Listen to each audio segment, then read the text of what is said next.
What's up guys? Good day. Nandito ako sa lugar kung saan yung place na pinapasyalan namin, or dito kami gumagalala ng mga friends ko noong bata pa kami, mga 90s pa yon.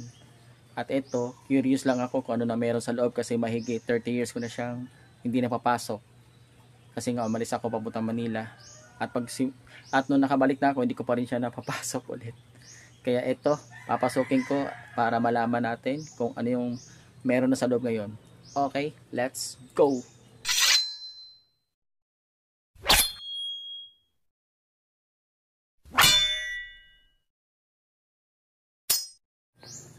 At ito guys, ito yung nasa loob na ngayon nito. At medyo madamo na talaga siya. At ito, meron ng malaking bahay. Siyempre dati wala pa to nung mga 90s pa. Hindi ko lang alam kung sino may-ari nito at kung kailan to tinayo dito.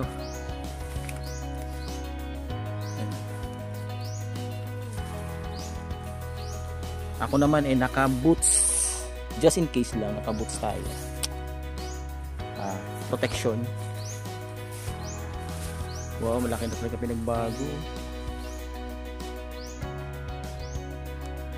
Oh my gosh, laki ng bahay. Yun, no? Konting ingat lang. Para akong sa gubat tabi-tabi po. Ewan ko kung ano pumasok sa isip ko, naisipan kong i-vlog to dito.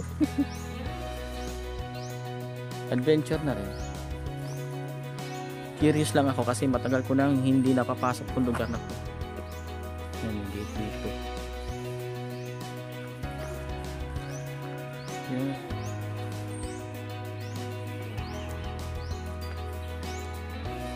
Okay. Yan. Dati may daan pa dito papunta doon. Siyempre wala na yan. May bakod na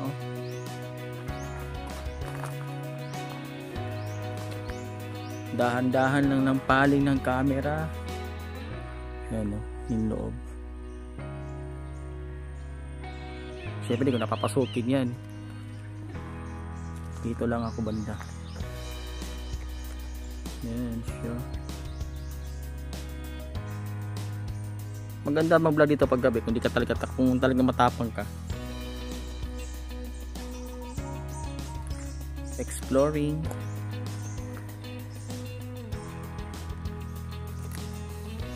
Oh my goodness.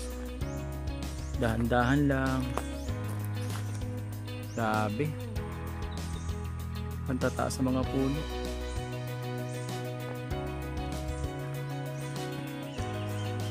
Sana walang aso. Ito yung magandang adventure. Yan. Talagang ang laki na pinagbago niya After 3 decades mahigit. Wow. Yung dati may bawal magturo. Dati may fish pond pa dito. Ewan ko lang kung meron pang ayun pala yung bahay, laki hindi ko makita sa bandang malapitan. Ayan yung bahay.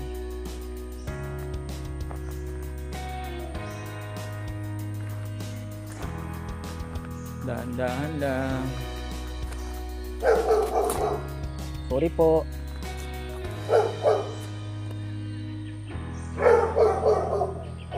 Hindi po ko lalapit.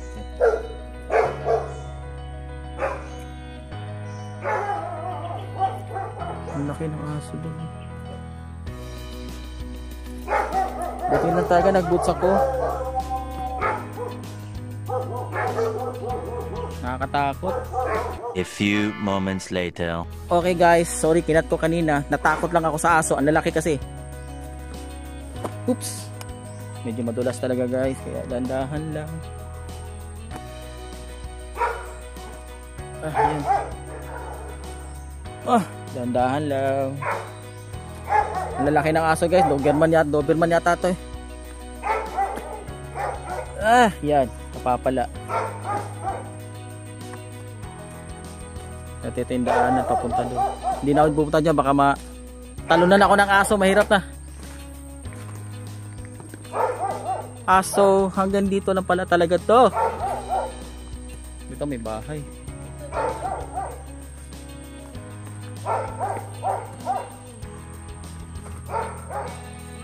Okay. Ayan guys. Yan. Okay.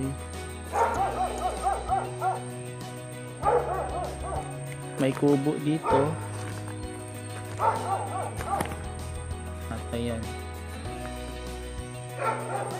Hanggang dito lang pala to guys. Medyo lumiit siya kumpara sa dati. Yan yung kubo siya dito. Okay. Pero wala na nakatira dito ngayon eh. Namatay na yata yung may-ari nito.